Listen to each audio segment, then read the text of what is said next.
We got to introduce our special guest. He's one of the best insiders in the wrestling business today. He also had an announcement a couple weeks back in regards to his future at Spec Sports 360.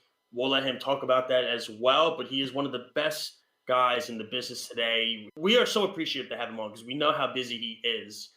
He is Mr. Popular all the time. And that is the one and only Mr. Jon Alba. Smirking and everything like that, always looking sharp. How you doing, man? Appreciate you guys bringing me back. Not for nothing, if I could toot my own horn here, I'm one of the hottest heels on the New England pro wrestling scene right now. So I was feeling after a big Limitless Wrestling show this weekend. Before we get to all the wrestling stuff, I know you had a bit of news that you put out on Twitter. You and Spec Sports, your final appearance is September 9th. Yeah, next Thursday night's going to be my last show, Spectrum Sports. I am moving into pro wrestling full time. I have a really cool opportunity ahead that I'm very excited and grateful for with a major national pro wrestling entity. The date is September 23rd. Pretty significant national wrestling entity, and I'm really excited for it. Congratulations. Congratulations on that, man. There's so much to get into. That's why we wanted to get you on, and we got you on at the perfect time because this is the last week before, I guess if you want to call it at this point, AEW's biggest pay-per-view, probably since their first Double or Nothing they've had, going to be ginormous. And now there's so many changes that are coming our way. So far, what are your initial thoughts of the news? Obviously, when CM Punk actually showed up the other night at Rampage, and you heard Cult of Personality just play at the United Center. The guy that posted a picture today of CM Punk and Christian Cage at the end of the show, you would have never have thought you would ever see that ever, period. Like, especially after Punk left the way WWE had. What were your thoughts on the way CM Punk happened at that night? It was an all-time great moment in pro wrestling history. I don't think that can be possibly overstated in any way. It was a legit where were you when moment. I thought it was excellent TV. Keith Mitchell and AEW production crew did a good job capturing it. I thought it was a well-produced segment, all things considered, and what a real authentic moment. What makes CM Punk so great at what he does is that he just talks to people. There's a distinct difference between a promo and what CM Punk does. Eddie Kingston is a legit all-time great promo. But for as amazing of a talker as Eddie Kingston is, when he's talking, I know that I'm listening to a pro wrestling promo. CM Punk is like the guy next door who's talking to you at the bar. And that's what makes him so relatable and endearing for a lot of people. And I just thought it was a total home run moment. And I can't wait to be in Chicago this weekend to be there for All Out and see what that atmosphere is going to be like for his first match back. So speaking of CM Punk, what are your thoughts about the upcoming match with CM Punk versus Darby Allin? Darby, this is full circle for him. This is his chance to get into the spotlight and really show the fans and everybody around the world what he's been capable of. And we've seen him just take so much punishment, even dish out punishment. And I believe Darby is willing to go above and beyond to win. Yeah, I think Darby Allin has more than proven already what he's capable of doing in AEW. And truthfully, I think this is more a match to see a litmus test if CM Punk can still go with some of the top talent out there. And I think Punk wants to do that for himself and see if he can prove himself. He has said it multiple times. He said it in his post-Rampage media call. He said it last week on Dynamite that Darby Allin, if he was a kid growing up watching wrestling, that's the guy that he'd want to be, and that's the guy that he would want to root for. So even though it will be a weird dynamic there, and I don't love the idea of Darby Allin potentially getting booed because he's walking into home court advantage there for Punk in Chicago, I think they're going to put on a very memorable match that we'll be talking about for a while. CM Punk's entrance in ring gear is going to be another one of those where were you moments, and I'm so excited to be there to see this in person. I don't think they'll do it per se, but it's not going to get the reaction he normally gets. Your typical babyface reaction for Darby Allin. And I, truthfully, if I were Darby and them, I would let Darby lean into a little bit of a heel thing. Think Rock Hogan WrestleMania 18, where The Rock he felt the crowd that they wanted Hulk Hogan to win, so he leaned into some heelish stuff. Yes, he did. And I think that would be a really fun approach for Darby Allin. Everyone knows it's not a permanent thing and he's not going heel or anything, but for this one match, lean into that dynamic. It's what Cody did against Darby Allin at the Fyter Fest match in 2019 that got Darby Allin over in the first place. So I think that would be an effective way to do this match. I was a WCW guy growing up. Does this feel like Hall Nash to you with Punk and Daniel Bryan coming in?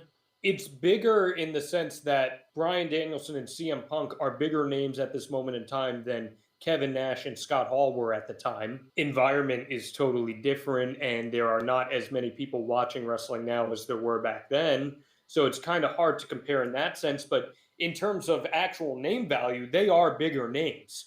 Will it swing the meter? I don't know yet. I was kind of surprised that the Rampage viewership dropped. Punk was obviously not advertised for that show, but if you're bringing in these guys, you're bringing in Punk, you're bringing in Bryan, you're potentially bringing in Adam Cole. I don't know how many people are consistently watching pro wrestling if that is the case. If you do start pulling numbers, Dynamite do 1.3, 1.4, 1.5, 1.6 and growing. So as of yesterday, WWE, his contract is done. He's a free agent now. Where do you think he's most likely to go? Because I've been hearing from a lot of people he could go to AEW and side with the Young Bucks or possibly do a storyline against them.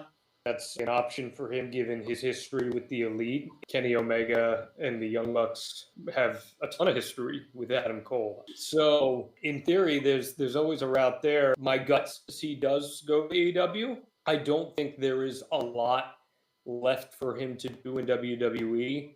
He could obviously go to the main roster. If he were treated well and positioned well, he could be a big-time star and make a lot of money. It is very clear what kind of treatment you get when you're a guy that looks like Adam Cole. And Adam Cole's someone who has a lot of support from the likes of Paul Levesque and Shawn Michaels, but things are different. Would he take that chance and hope that he ends up being more of a Seth Rollins, which he could be? Seth Rollins has succeeded in spite of all that. Does he take a more surefire bet where maybe he doesn't get paid quite as much in AEW, but he would no doubt be able to work the way that he wants to work, be positioned in a way where I think he'd have a lot more creative freedom. Number two, there are only so many spots in AEW, and they are bringing in a lot of people. I feel like if Adam Cole was moved up to the main roster, I feel like there could be some things he could do and some things he couldn't be allowed to do depending on where he would be positioned on. And look, there are people I'm sure would love to work with there. I'm sure Adam Cole would love to work with Kevin Owens on the main roster. I'm sure he would love to work with Seth Rollins on the main roster. I'm sure he'd love to work with Finn Balor and Roman Reigns. There are a lot of great matches there for Adam Cole. I'm going to be going to the Arthur Ashe Grand Slam show, which leads me to the fact that this is probably why they switched Bryan Danielson's debut to All Out, because they're probably scared that a lot of people are not going to show up to that Grand Slam show now with the vaccine stuff and everything like that. Do you care that they did that change in any sort of way? Is that still the plan? And have you heard anything else in regards to what they're going to do for the Grand Slam show? Because that's still going to be a very heavy-duty show for them at that stadium in New York City. I mean, I don't think they're worried about people not going to the show like you're saying. I don't think that's an issue at all. I think that show is sold out as is right now, and the U.S. Open has had no issues on that front. I plan on being at that show as well, so switching him, which is the report, and you can expect him at All Out, but of course plans are always subject to change, as is the case here. Yeah, I mean, it's only 3 weeks away, but I think at this point it's pretty solidified that'll be happening. But you want to be careful. You want to get everything out there right now. So I don't know what they're going to do with Bryan Danielson. The first one that comes to mind is putting him up there against CM Punk, and what a huge moment that would be. Someone he's comfortable working with, him out against Kenny Omega, even though that would kind of run against what AEW has established with having to earn the spot. That I think would be awesome for Bryan Danielson would be against Miro for that TNT title, and then Bryan becomes like the wrestling guy defending the TNT title every week. Daniel Garcia is someone I worked with. Seeing him get his match, that would be in Bryan Danielson. So I think there's a few different routes you could go with Bryan.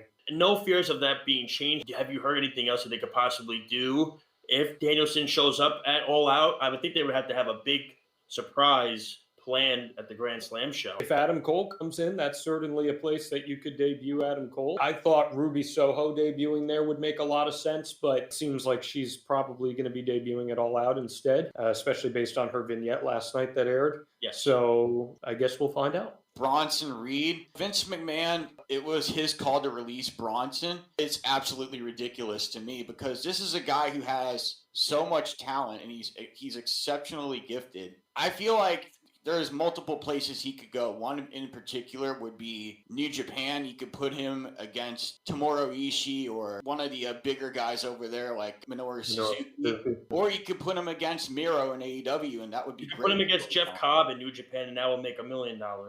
Absolutely. He and Cobb would be a great match. As far as Bronson Reed goes, he's a very talented big man. Maybe he had a bad tryout match in front of Vince McMahon. I don't know. The only people I talked to in NXT just told me they were shocked by the release and that he was someone who was very well liked. And it's kind of been the motif with these NXT releases as of late. I agree with you, Alex. I think New Japan, perfect place for a guy like Bronson Reed to show up. Guys like Bryan Danielson and Adam Cole, because they are maybe isn't getting as much TV time as he thought, or your Jungle Boys and your Ethan Pages, your Scorpio Skies, all these other underutilized people that I'd like to see AEW putting a little more emphasis on. So I don't think they really need to worry about bringing in those types like Bronson Reed right now. But there's plenty of places for him to work, and he could have a really successful run on the indies too. Absolutely. And I think putting him in New Japan is a big way to go for him. New Japan has been losing. They haven't had as much star power this year. New Japan has been booty over the last year. Geto, in my opinion, was like one of the greatest pro wrestling bookers I've ever. Like his run of booking from 2016 to 2019 is like all-time great stretch of pro wrestling booking. And then the pandemic hit and it just crippled them. And then you had the run with Evil as champion, which I no disrespect to Evil, who I like a lot, but I didn't buy him as a champion at all. Yeah, and I feel like bringing Bronson Reed over there would give them more star power and give them more. No, certainly. And listen, I would love to see Braun Strowman show up in New Japan. I think Braun Strowman can learn a lot from working in New Japan, and I think it would make him a much more versatile performer. I mean, look at Matt Bloom, the former Albert, who went over to Japan and became Giant Bernard and got a second shot of life into him there and allowed him to piggyback that into a new role with WWE, where now he's the head of the PC. So working that style as a big man has proven to be successful. Bray Wyatt is a name we're hearing all over the place. I understand Impact wants to try to sign him. I say good luck. I think he's too big for Impact. From what I've read, Tony Khan really likes him because of the character. Lyle has said on the show that he doesn't think he fits with AEW because of his wrestling style. Where do you think he ends up? And do you think AEW is a good fit or maybe not so much? I think that's a good assertion. That surface level, he doesn't really fit the style very much, but there's no doubting he's a great creative mind, would be beneficial to work with for a lot of talent there. And I pitched this the moment that he was released. There is a natural story for him, and I think they truthfully started teasing it already as the new leader of the Dark Order. There's the Brody Lee connection. Creepy Cult guys kind of fits in Bray Wyatt's wheelhouse, doesn't it? Somebody's mentioning the Dark Order right now. He's an entertaining, fun guy to play well into who the Dark Order has developed into. So my next question is about Paige making a wrestling return. Have you heard anything from anybody in the business about her coming back? If she does come back, what's the likely move for her? I haven't heard anything. When it comes to neck injuries, you got to take things very seriously. We all know she's talented. I don't think her WWE main roster run was anything special. I really wasn't impressed by anything she did on the main roster, and that's not necessarily her fault. I just don't think they ever found that secret sauce that she was able to hit with in NXT, and she was very successful in NXT with it. And I just don't think on the main roster they ever really found that mesh. She had a nice little run as the GM, and I think she's very talented and should be used on television as a character, but as a manager or wherever. But I don't know what her current status is, but I'm sure she could find herself contributing in a valuable way in a lot of different promotions. What the hell happened to NXT? It was like a bomb just went off. I know they got beat in the ratings, and that's fine, but Vince said he was never going to touch it, and then he really touched it. And then Triple H, they're saying he doesn't have any say anymore. And now they have this new logo that came out, and Wale has the new theme song. The new logo looks awful. The colors just throw me off. I think there is a directive of NXT kind of lost a little bit of its purpose, which its purpose, keep in mind, was developmental ultimately. Yep. And when it became TV property that was going head to head with AEW, it kind of lost that purpose of being developmental. They need a developmental system. And if you're so focused on writing TV that's directly competing with another promotion, NXT was not developing people for the main roster style. You could have all the arguments that you want and say, well, the main roster style stinks. But the reality is very few people were translating successfully into what Vince McMahon's image of sports entertainment looks like. So now he's getting more hands-on with it. And I think the NXT that we'll be seeing will be more reminiscent of the NXT of it had more Jinder Mahal types and all that, which, Listen, that was still a fine show. That was stronger than some of the main roster stuff, but you're going to be seeing guys that they bring in who check more of the boxes of what they're looking for. And what they're looking for is not independent wrestlers right now, which you can make the argument that that's what they should be looking for, and want great athletes that they can mold into their style of pro wrestling. That style has worked in some cases. Kurt Angle, Brock Lesnar, Batista, John Cena. There are instances where this did work, but there are also instances where it didn't work. It means that more people who hadn't been getting as much TV time will get a chance to get some more TV time. Like, I think this is valid criticism. I heard this directly from one NXT talent. It was nothing against Adam Cole or Kyle O'Reilly, but why did we have their fifth match or whatever it was at TakeOver when you could have easily done the breakout tournament finals, or you could have done Legado versus Hit Row on TakeOver, and which would have been more beneficial in terms of prolonging your project? I hear both sides of the argument. I have accepted that the NXT that many of us fell in love with is just no longer going to exist. But that doesn't mean that it's also going to just go to being a crappy show. I don't think that's going to be the case. Roman Reigns versus Brock Lesnar. Would you prefer to have it at Survivor Series down the road or at Extreme Rules at the next WWE pay-per-view? I don't really have a preference on when they run things. That's not really how I watch wrestling per se. They're going to do what they feel is best for business. It's obviously a feud you could hold off till Survivor Series, but as we've seen WWE does more traditionally at Survivor Series, they do the whole Raw versus SmackDown thing, which I'm not really a big fan of. If the draft is going to be in October, so what, they're going to be on the brand for a month and then they're going to be fighting? It doesn't translate super well in my opinion. But I think Brock Lesnar versus Roman Reigns in these roles is an interesting feud, and there's a really cool story to tell with Paul Heyman there. I'm interested to see it play out. If they wait till Survivor Series to have that match, there's so much you could do story-wise and the direction you could go with that. What is a match? Obviously, you have Darby Punk and you have Cage Omega. What's another match that is kind of one that you're looking forward to, and another match that you think is going to float under the radar? Because I can tell you, for me, it's Lucha Brothers, Young Bucks, Steel Cage. That's going to be a banger. I think that's going to be an all-time great tag match. I was a little surprised that was not Jurassic Express there. I thought they kind of laid the groundwork for the story there. And I do have concerns that you might miss the boat a little bit with Jungle Boy. I hope that's not the case. But if I had to pick another one, I think Andrade and Pac has a chance to be a really great match. And there's some good story stuff added to that too. So that's a match I'm looking forward to. The only one I'm just really not into at all, truthfully, is the QT Marshall. And that's my bathroom match. I'm not really sure why this is on the pay-per-view. You think maybe it's just like a filler so like people can like maybe settle down a little bit, like calm everybody down? I'm not a subscriber to the belief that you need to have fillers on shows. I work on some really incredible independent shows where there's no fillers and you have 8 just awesome banger matches and the crowd loves all 8. I don't subscribe to the belief of bangers having to have bring me down matches in between. I think that's a trope that has kind of invaded pro wrestling, and it's one that if your card is good enough, people will stay hot the whole night. Jon Moxley versus Satoshi Kojima. What have you heard about this match, and what are your thoughts on how you think it would go? I haven't really heard anything about the match other than it being announced. I think it's a cool match. I selfishly wanted to see Tanahashi, and it was very clearly heading towards Tanahashi. And they've had some nice names. John come from New Japan, but I'm talking like big, ginormous names. Japanese guys that I would love to see work in person are Okada, Ibushi, and Tanahashi, and I haven't seen any of them work in person. So I really would have loved to have seen Tanahashi and Moxley. I think they would have had a great match. But I went to G1 Supercard at the Garden. I'm not jealous. That was an interesting show. I was supposed to be at that show, but I had some disputes come up that night. But I think this other match that Mox has can be very good. He's a legend in his own right. I don't think it's as hot of a name and relevant as a name as Tanahashi right now, but I love the idea of this. The biggest possible match that AEW can run when the time is right is Okada Omega 5. I don't think it's a matter of if. I think it's a matter of when.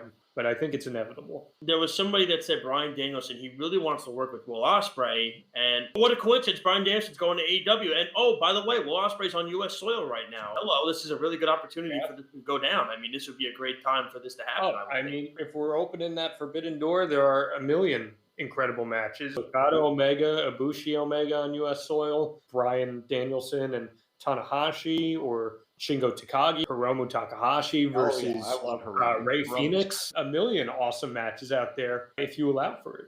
The thing between Nia and Charlotte got so nasty. I guess somebody no-sold something, and then Charlotte actually slapped Nia, and Nia got pissed, and she tried to go full three-swing UFC style on her face, and then tried to suplex her and almost landed her on her neck, which was just a really bad look, and it looked somewhat unprofessional. And the last thing WWE needs is for Charlotte Flair to get injured. They went to the back, and they said everything was like status quo, but it didn't look like that in front of the crowd last night. What are your thoughts on watching that yesterday? Watching it, it looked like Nia Jax struck Charlotte. This stuff does happen in wrestling. People get caught in the heat of the moment, and there's some bickering, and usually you just move on from it. I don't make too much of it other than Nia Jax seems to have a history of being a little reckless with some people. And there was a moment in the Rhea Ripley match where kind of took a clothesline right against the rope and her neck just whiplashed against the rope from Nia. And I had scary flashbacks of what happened with Pedro Aguayo Jr. Died from it, and he was taking the 619 and died because of how he fell on the ropes. I worry about that a little bit, and people just got to be careful. I only remember it because I know a few weeks ago, I think it was on Dark, I forget who Jade was wrestling, and she flung somebody and meant to hit her in the turnbuckle, and instead her head hit the ropes. The referee was even like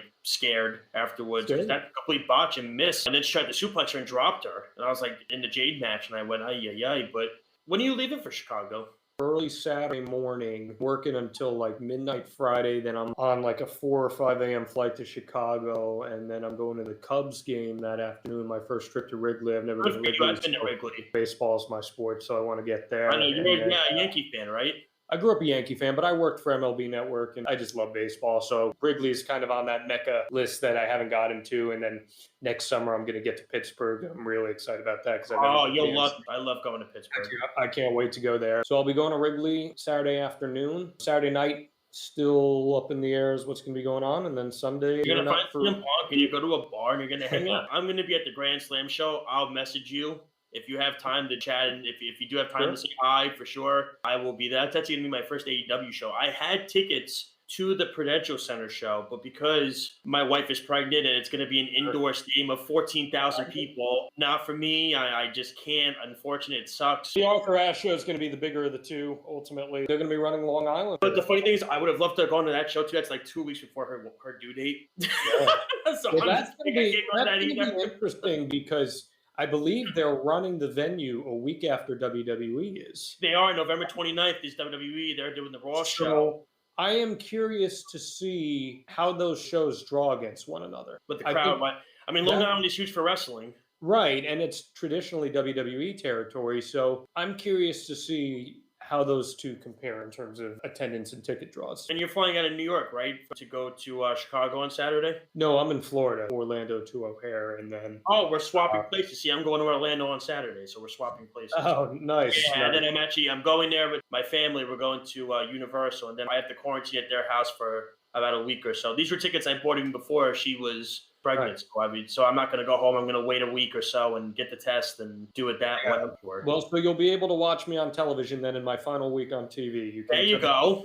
That's perfect. Then I just realized that. That's awesome. There you go. So you tell me what channel it is. Spectrum News 13. I'm hosting too, pretty much every single night next week. So it's my last week on air, so I'll be doing that, and then I'll be up in Jersey for 3 weeks, and then I'll be coming back down to Florida to finish things out, and then eventually I'm going to be moving back up to Jersey. So look at that. You see, so we got to get together at some point then. For sure, man.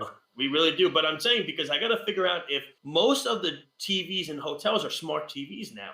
I got to bring the Fire Stick and try to hook it up for All Out. I might be able to watch it live. I can't be on Twitter for like 3 or 4 hours. Yep. Stay away from Instagram. Stay away from Twitter. Stay away from Facebook. Because I know, knowing them, one of them in the chat is going to like spoil something, and I'm going to be so pissed, and I'm going to be so annoyed. So I'm going to be like, are you guys kidding me? Probably most likely be loud because I don't spoil anything. No, I got to block that chat. Reliable. Yeah, 100%. But I got to figure out how to hook that up and everything like that. But John, before you go, how can the fans reach out to you on social media and get in touch with you and everything? No, I mean, at Jon Alba on Twitter is probably the best place to do that. So get in touch there. And my Limitless Wrestling in-ring debut, September 25th. Really appreciate you guys bringing me back. Anytime. And in all seriousness, if you're not too busy, I'm going to get to the Grand Slam show early, so I'll hit you up if you want to just chat for a couple minutes, say how are you. Can't wait, but we're so glad to have you on. We wish you nothing but the best with your new stuff going on and everything like that, man. I'm so glad to be able to watch that last show with you, being in Florida like that. Awesome. Have fun this weekend. Enjoy it, dude. This is a great show. You're going to get to see history this weekend. That's for sure. Thank you very much, guys. Come on I anytime, appreciate man. We appreciate it as always.